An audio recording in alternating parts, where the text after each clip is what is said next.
Honourable member Shri Hanuman Beniwal जी। सभापति महोदय, Jammu Kashmir budget पर आज बहस चल रही है। जम्मू कश्मीर का नाम जब जहन में आता है तो दो चित्र उभर कर आते हैं, एक जिसमें हिंदुस्तान का स्वर्ग और दूसरा खून खराबा। सभापति महोदय, आज़ादी के दशकों बाद लंबे समय तक देश में शासन करने वाले दल ने राजनीतिक रोटियां सेकने के लिए जम्मू कश्मीर की जो हालात बनाए उसे देश जानता और समझता है। सरकार ये कह रही है कि जम्मू कश्मीर में सतह पर विकास को बढ़ावा देने की सरकार ने कई कदम उठाए। सभापति महोदय, केंद्र की वर्तमान सरकार ने अपने 7 वर्षों के शासन काल में सबसे अच्छा कार्य जो किया, जम्मू कश्मीर के लिए विशेष रूप से बनाई गई धारा 370 तथा अनुच्छेद 35A के प्रावधानों को निरस्त करके किया। लेकिन धारा 370 हटना ऐतिहासिक कदम था, लेकिन मैं आपके माध्यम से सरकार से ये भी पूछना चाहता हूँ कि जिन स्थितियों में सुधार की बात आप लोगों ने की, उनकी वर्तमान स्थिति क्या है। सभापति, स्कूलों का ढांचा विकसित करने, स्वास्थ्य सेवाओं में बेहतरी के लिए सरकार को अभी और कार्य वहाँ करने की जरूरत है। बादल फटने की सबसे ज्यादा घटनाएं जम्मू कश्मीर इस इलाके के अंदर होती है, तो इसके लिए डोपलर ये रेंजर लगाने की वहाँ आवश्यकता है। सभापति महोदय, जम्मू कश्मीर के युवाओं को स्थायी रोजगार कैसे मिले, उसके लिए निर्धारित पॉलिसी लाने की जरूरत है।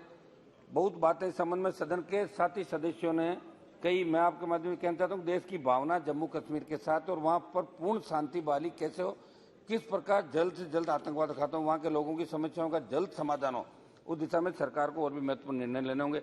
एक मेरी मांग है कि जम्मू कश्मीर में मौसमी शिक्षक जो लगाए जाते हैं, जो गुजर बकरवाल समाज से आते हैं, उन्हें 6 माह के स्थान पर 12 माह तक रखा जाए और उनकी पोस्टिंग उनके नजदीकी ब्लॉक में देकर वेतन को भी बढ़ाया जाए, ताकि इसके साथ स्थायी रोजगार की व्यवस्था हो सके। सभापति महोदय, जम्मू कश्मीर में पुंछ, लोरेन, सिब, सरा, मोलसर, बड़ा पत्थर, जमियावाली गली से चांगा मार्ग की सड़क बहुत महत्वपूर्ण है, मगर ये बजट के अभाव में इसका कार्य पूर्ण नहीं हो सका। इस पर सरकार को ध्यान देने की आवश्यकता है।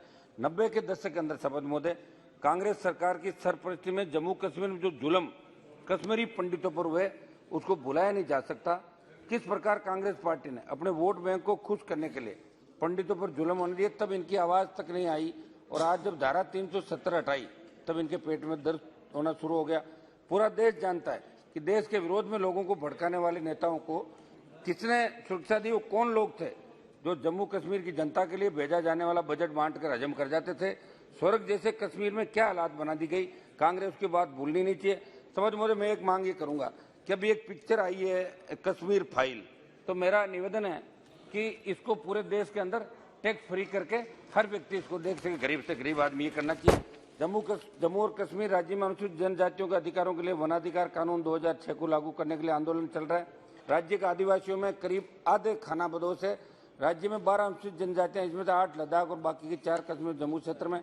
इनकी आबादी में करीब 90% गुजर करीब 9 लाख और बकरवाल करीब 2 लाख है। बकरवाल पूरी तरह खानाबदोश है, सामाजिक और आर्थिक पायदान में सबसे नीचे। सालों से उनका अस्तित्व के साथ नव संकट मंडरा रहा है। समझ मुझे, राज्य में स्थायी तौर पर बसे लोगों को चुनौती मिल रही है, साथ ही साथ उनका अस्तित्व के लिए जरूरी चारा का भी साल दर साल तेजी से कम हो रहे हैं। कृषि मंत्रालय, कृषि एवं सहभागिता विभाग के आर्थिक एवं सांख्यिकी आंकड़ों के अनुसार इस शताब्दी की शुरुआत से 14-15 के बीच राज्य 11,000 हेक्टेयर चारागाह खो चुका है। 2014 में जारी भारत के महालेखा परीक्षक की रिपोर्ट के अनुसार जम्मू एवं कश्मीर राज्य भूमि कानून 2001 रोशनी कानूनी मामूली फीस के साथ सरकारी भूमि स्वामित्व प्रदान करता है। 2001 में ये योजना शुरू होने के बाद 17,000 हेक्टेयर जमीन पर निजी स्वामित्व हो गया। खानाबदोशों की दिक्कत यही खत्म नहीं होती। भूमि और जल जैसे प्राकृतिक संसाधनों पर बढ़ते दबाव के चलते उनका स्थायी निवासियों से संघर्ष हो रहा है। पशुओं को पानी पिलाने के लिए स्थानीय जल स्रोत पर लेकर जाने में टकराव का हालात पैदा हो रहे हैं। अगर पशु खेत में घुस जाए तो बवाल और बढ़ जाता है। इस पर सरकार को ध्यान देने की आवश्यकता है। सभापति महोदय, जम्मू कश्मीर के बजट के साथ साथ 2 मिनट का मैं समय और लूंगा। सदन में आज 2021-22 की पूरक अनुदान मांगों पर भी चर्चा हो रही है। सरकार के बजट को लेकर विश्लेषण से कई बातों को माननीय साथी सदन में कहा, हमने भी बजट बैच के अंदर भाग लिया था। 21-22 की पूरक अनुदान मांगों के दूसरे बैच के तहत 373,761 करोड़ रुपए के सकल अतिरिक्त व्यय को अधिगत करने के लिए संसद की मंजूरी मांगी गई थी। सभापति महोदय, किसानों के सामने आ रही समस्या शुरू करूंगा। अपने वक्त उक्त मांगों में उर्वरक सब्सिडी के लिए 58,430 करोड़ का अतिरिक्त खर्च की बात कही, लेकिन इस वर्ष फसलों की बुआई से पहले डीएपी की भारी किल्लत और बुआई के बाद यूरिया की भारी कमी से राजस्थान सहित कई राज्यों के अंदर किसान जूझ रहे। जहाँ कांग्रेस पार्टी की हमारे राजस्थान में सरकार है, वहाँ किसानों में डीएपी और यूरिया मांग रहे किसानों पर लाठी चार्ज भी हुआ और रबड़ की गोलियां भी चलाई गई। सरकार को इसमें भी ध्यान देने की आवश्यकता है। मैं वित्त मंत्री जी का ध्यान उनके बजट भाषण की तरफ आकर्षित करूं, जिसमें उन्होंने कहा कि हम 1 करोड़ लोगों को उज्ज्वला योजना से जोड़ेंगे। उन्हें याद दिलाना चाहता हूं कि आप गैस कनेक्शन दे देंगे, सिलेंडर दे देंगे, लेकिन सिलेंडर के दामों में जो बढ़ोतरी हुई है उससे कैसे वहन कर पाएगा, इसका भी जवाब दें। अंतर्राष्ट्रीय मार्केट में कच्चे तेल की कीमतें देखकर तो 2014 में सरकार के शुरुआत के समय के भाव देखकर मैं थोड़ा तेज बोल रहा हूँ साहब, ताकि टाइम वो निकल जाए। Yeah, I know that. कुछ जरूरी point Today you are very fast. सभापति जी, जरूरी पॉइंट एक आध मिनट एक सकते हैं आप, है ना। एनडी की सरकार की शुरुआत के समय भाव देकर तुलना करते हम पाएंगे कि भाव असमान आसमान छू रहे हैं और इसका प्रत्यक्ष असर महंगाई पे पड़ रहा है। सरकार को पेट्रोल, डीजल और घरेलू गैस की कीमतों को कम करने के लिए कदम उठाने की आवश्यकता है। अभी आप 4 चुनाव में 4 राज्यों में जीत गए, तो इस खुशी में घोषणा कर दो तेल की कीमतें कम हो जाए, कम से कम 30, 40, 50 रुपए कम करो, तब जाके मैसेज जाएगा देश के अंदर। आम आदमी तकलीफ के अंदर है। सभापति महोदय, नदी जोड़ो परियोजना को गति देने के लिए 21-22 के अनुदान के अनुपूरक मांग के दूसरे बैच में 4300 करोड़ रुपए मांगी। अब एक मिनट सर, लास्ट एक मिनट। नदियां जोड़ रहे हो अच्छी बात है, लेकिन पारंपरिक नदियों के बहाव क्षेत्र को जो हालात है उसमें सुधार कैसे होगा, उस पर मंथन करने की जरूरत है। राजस्थान के लंबित अंतर्राज्यीय जल विवादों को निस्तारण में केंद्र गंभीरता रुचि नहीं दिखा रहा। मैं विगत में जुड़ा एक उदाहरण देना चाहूंगा कि राजस्थान के नौर में 200 के स्थान पर 30 क्यूसेक पानी छोड़ा गया, क्योंकि हरियाणा ने नौर फीडर में पानी की आवक अचानक घटा दी। उसका कारण ये था कि पंजाब से नौर फीडर का मांग के क्रम आवंटन पानी का नहीं दिखा। इस कारण किसानों की बारियां पिट रही है। शपथ महोदय, मैं लास्ट में मेरी एक फाइनल पॉइंट बोल रहा हूँ। शपथ महोदय की राजस्थान क्षेत्रफल की दृष्टि से सबसे बड़ा राज्य होने के साथ ही देश का सबसे बड़ा रेगिस्तानी भाग राजस्थान में स्थित है और पानी राज्य के हिस्से में देश का सबसे कम मात्रा में। राज्य में कृषि उपज मूल व्यवसाय रवि कुमार, पानी की बस लास्ट खत्म करो sir. Ravi Kumar ji please, Ravi Kumar ji wait एक मिनट सर, आप बैठो तो हम चाहते हैं कि 1 आध मिनट एक्स्ट्रा मिल जाए। Honourable minister wants to reply. राज्य में कृषि उपज मूल व्यवसाय होने की वजह से यहाँ पानी की आवश्यकता अधिक है, क्योंकि वर्षा सबसे कम होने के साथ साथ यहाँ का तापमान अधिक रहता है। सारे हालातों के बाद भी राजस्थान के साथ पड़ोसी राज्यों का जल विवाद अशोभनीय है। रावी व्यास समझौते के अनुसार पंजाब द्वारा राजस्थान को हिस्से का पानी नहीं देने, भरतपुर जिले में यमुना का पानी कम पहुंचना, ऊपर यमुना बोर्ड के निर्णय क्रम में राजस्थान को उसके हिस्से का जल आवंटन नहीं होने जैसे विवादों का राजस्थान को उसके हक का पानी नहीं मिला, जिससे राजस्थान में आए दिन आंदोलन हो रहे हैं, किसान बलिदान दे रहे हैं, शहादत दे रहे हैं। शपथ महोदय, ये भी केंद्र हस्तक्षेप करें।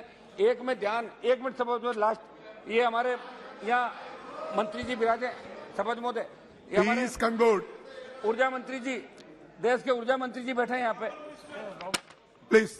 ऊर्जा मंत्री जी बैठे। शपथ महोदय, मैं इनका ध्यान केंद्र की सौभाग्य योजना की तरफ आकर्षित करना चाहता हूं। शपथ महोदय, ये महत्वपूर्ण योजना केंद्र सरकार ने, ये सारा पैसा केंद्र सरकार देगा और देश के अंदर जितनी भी ढाणियां, जितने भी गांव या जितने भी जहां लोग रहते हैं, अगर एक मिनट साहब, एक मिनट।